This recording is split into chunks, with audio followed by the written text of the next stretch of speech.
Hello everyone, and welcome back to my channel.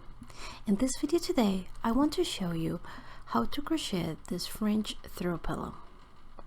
As always, you can find the written instructions by going to craftytuts.com. There you will find gauge, hooks used, and the step-by-step written instructions. I used the Rewind yarn by Lion brand, and as you can see, this is a tape type yarn,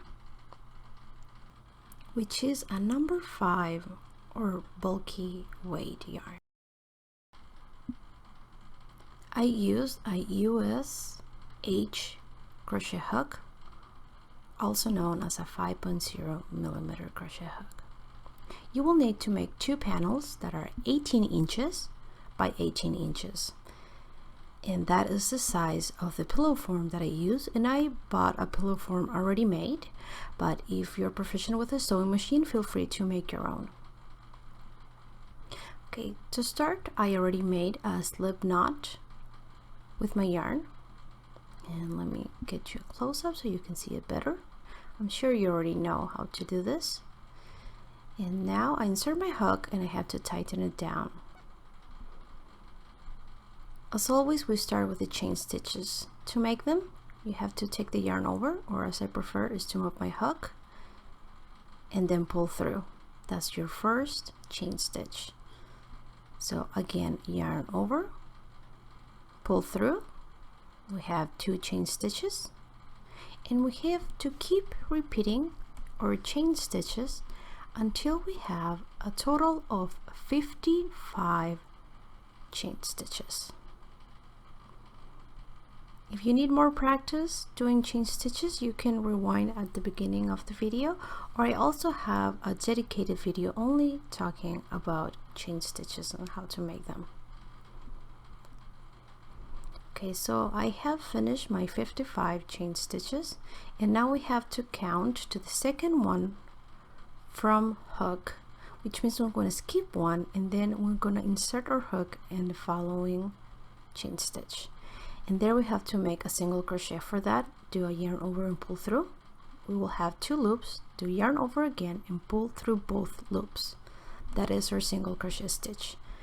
Now the only thing you have to do is do a single crochet in every single stitch until the end of the row. I already worked the stitch, so let's go to the next one. Insert hook, yarn over, pull through, got 2 loops, yarn over again and pull through both loops. So just keep doing this all the way to the end of the row. And again, if you need a little more help, I have a dedicated video only showing you how to do the single crochet stitch.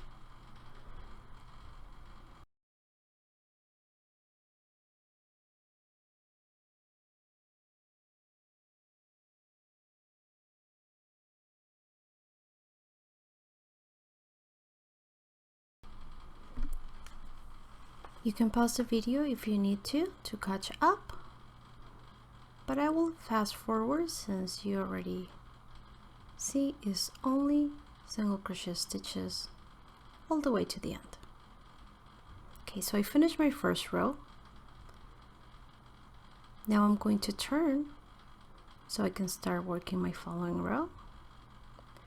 And this second row is the one that we're going to repeat over and over. To start, we need to do a chain stitch at the very beginning, and this is just to elevate our work. From there on, we have to do a single crochet in every single stitch all the way to the end.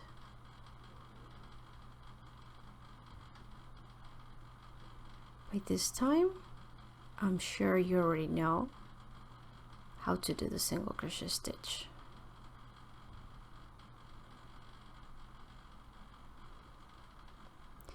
You will keep repeating row number 2 until you have worked a total of 66 rows.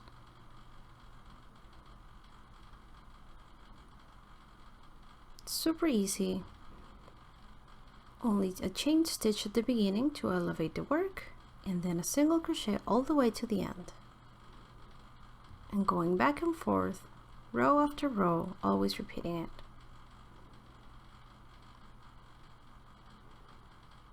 So just keep working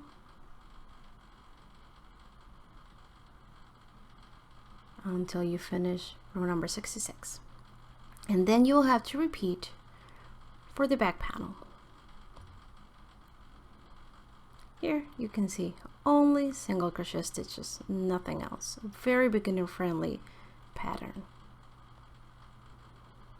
I already woven in my end in here. And then you need to make the second panel as I mentioned. Make sure to block both of them to straighten the edges. And now we need to add the fringe to the front panel. I will start by measuring where I need to place my fringe, and for that I will measure from the very edge to 6 inches. Then I will grab a piece of scrap yarn and place it right there to mark it. If you prefer to use a stitch marker, you can also do so. But I'm just going to insert my hook right there, grab a short piece of yarn, preferably in a contrasting color so you can find it easily. And then with my finger and hook, I'm going to go straight down that same row to make sure I make a straight line. I want my fringe to be straight. And at the very end, I'm going to place another mark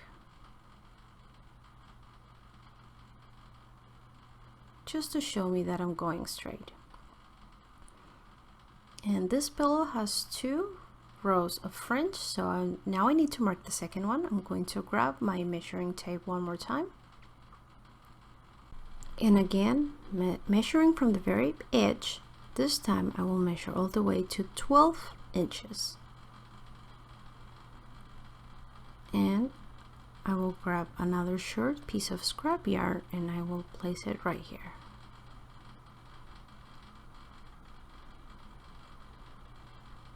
Then I need to do the same and just go in a straight line and place another piece of yarn at the very end. And this is just a visual aid.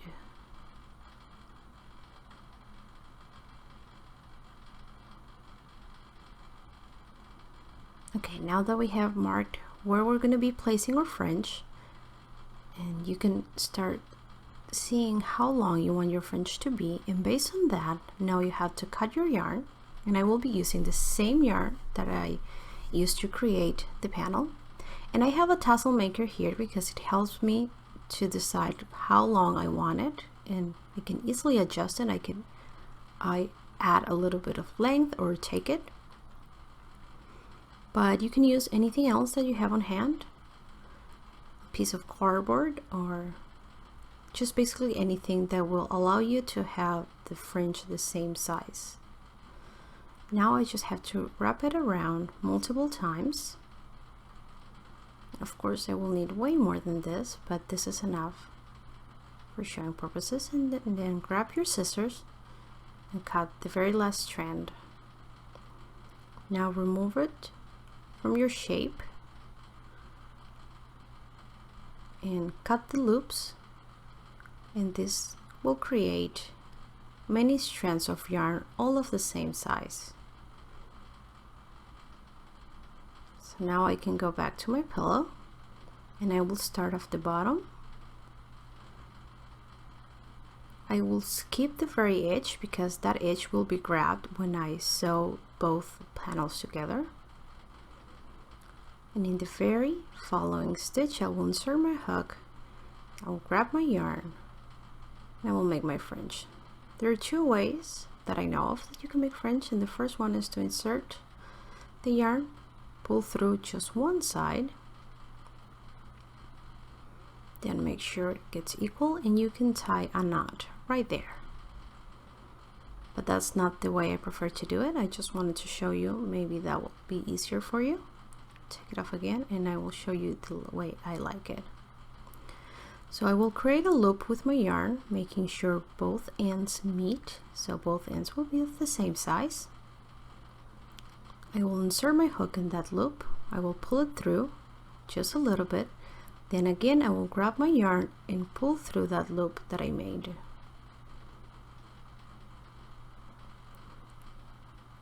Pull through all the way, and now you just have to tighten just a little bit. And very easily, you have fringe. Now keep repeating. Insert your hook again in the following stitch. Now I can remove this. I don't need it anymore. Grab another piece of yarn and do the same. Make sure to always use the same method that you prefer. If you mix them up, they might end up having different heights. And if that's what you want, it's all right. But if you want them to be all of the same size, then make sure to only use one method. And then just keep doing it. Once you're done, you will have to go to the next row and basically just do the same.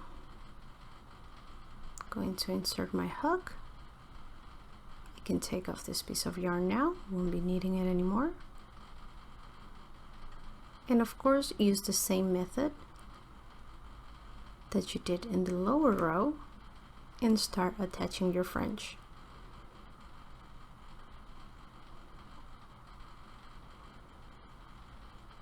It looks like a slow process, but this is only because I have a camera in between, and I'm also trying to make it slow so you can see how it's done.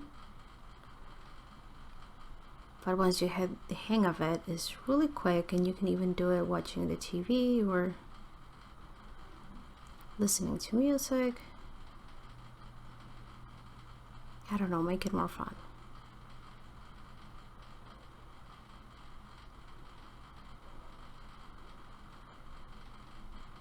Okay, so you get the idea, so you can pause this video and I'm gonna meet you when I'm done.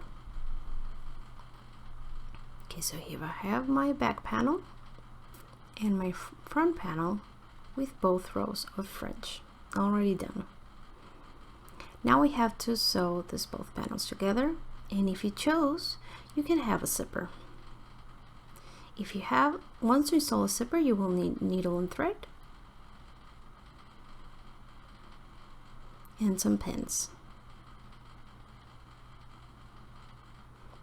And got my zipper, and I will get my front panel first. A lot of people like to do it on the top, and of course the top will be decided by the fringe because the fringe has to go down, but I prefer to put it at the bottom.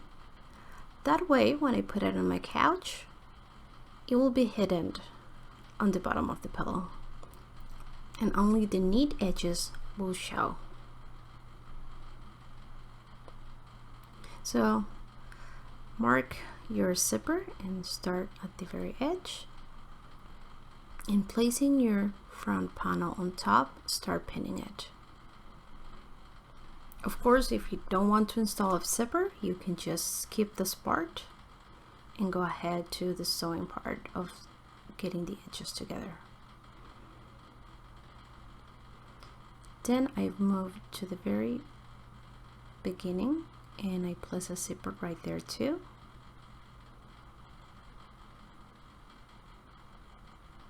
And I chose a zipper that is 18 inches. That way I don't have to worry about it being too small and having to center it, or it being too big and having to cut it, or having excess hanging from somewhere. So just keep pinning your zipper to make sure it doesn't move around.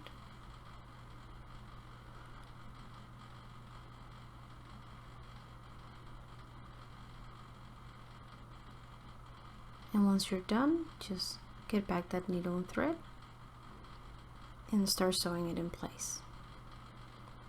I'm choosing to hand sew it for two reasons. One is that I'm not very proficient with a sewing machine, but if you are, feel free to just use a sewing machine for this step. It's way easier, it's faster, but I'm just not that good at it. The other reason is that by doing it by hand, I will be able to hide the thread. So you can see here, I don't go all the way to the other side. I just split the yarn, and as you can see, I am grabbing it, so I am sewing my zipper to this panel. I am just not going all the way. Here, let me get a close-up. I want to show you that I am sewing it. I'm not just grabbing the zipper, but I'm not going in all the way. And this is something that, as far as I know, is not possible with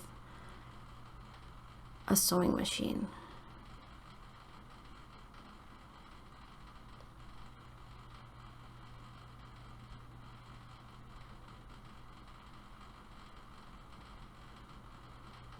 So then just keep going and sew all the way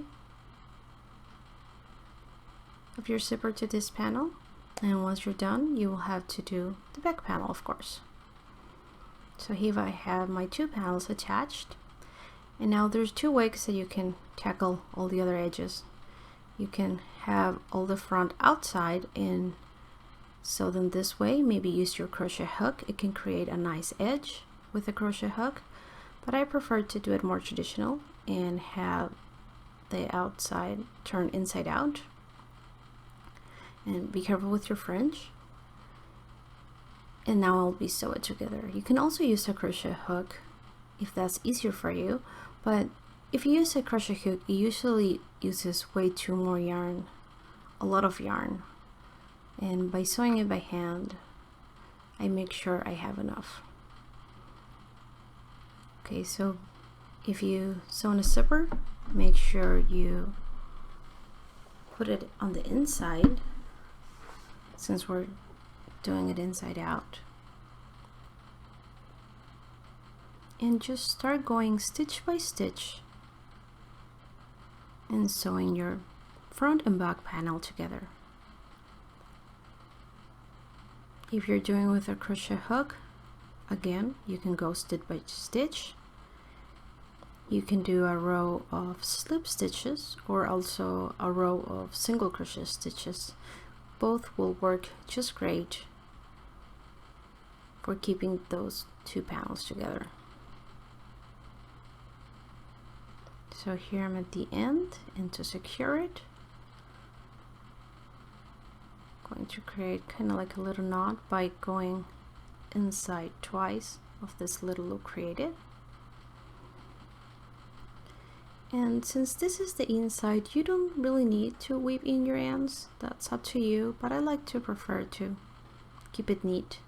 And since the yarn became too short for the needle, I'm just going to grab my hook and start pulling it up. Again, I'm not too worried about it being visible because this will be the inside of the pillow, so I'm just attaching it here. Okay, so now we have two more edges to go. I want to show you how it looks like. So I'm going to start from the zipper again because I want to make sure this part is as perfect as it can be. Again, trying to match the stitches together. I'll grab my needle one more time and start going stitch by stitch. I'm going to create a little knot here at the beginning. Because this yarn is so thin, doing a knot before starting sewing, it won't really keep the yarn in place. So it's better to tie a knot into itself. And now just keep sewing your edge. Because both panels have the same amount of rows, then you will be able, if you're really careful, match stitch by stitch when you sew them together, or even if when you crochet them together.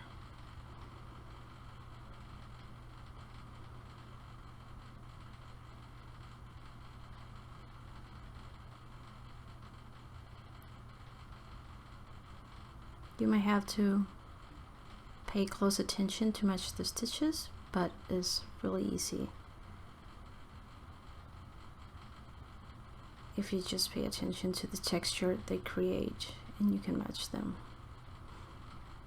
Okay, so I have 3 sides now sewn together, only this one is remaining. And before I continue, because I don't want to close it shut, I will open my zipper. If you did not make a zipper, you can just turn it all the way inside out and finish the last row on the outside, or you can also leave a little opening and use that to turn it inside out later on.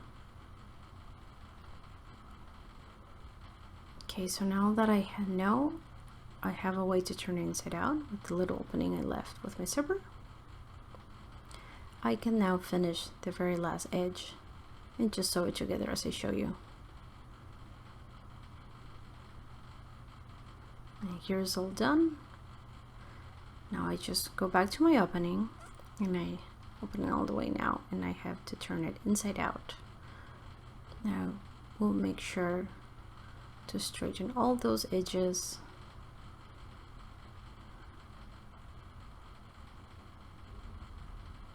Make sure it's pretty and looking good.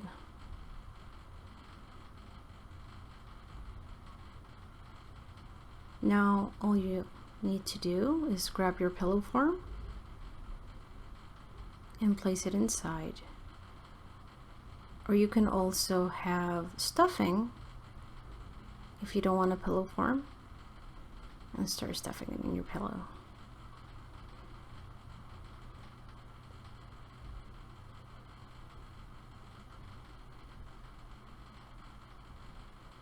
Here's another reason why I wanted to do a zipper. This pillow form already comes with a zipper there, and you can open it and restuff it, and also it's very helpful when you want to wash it. And just make it all the way inside and close it.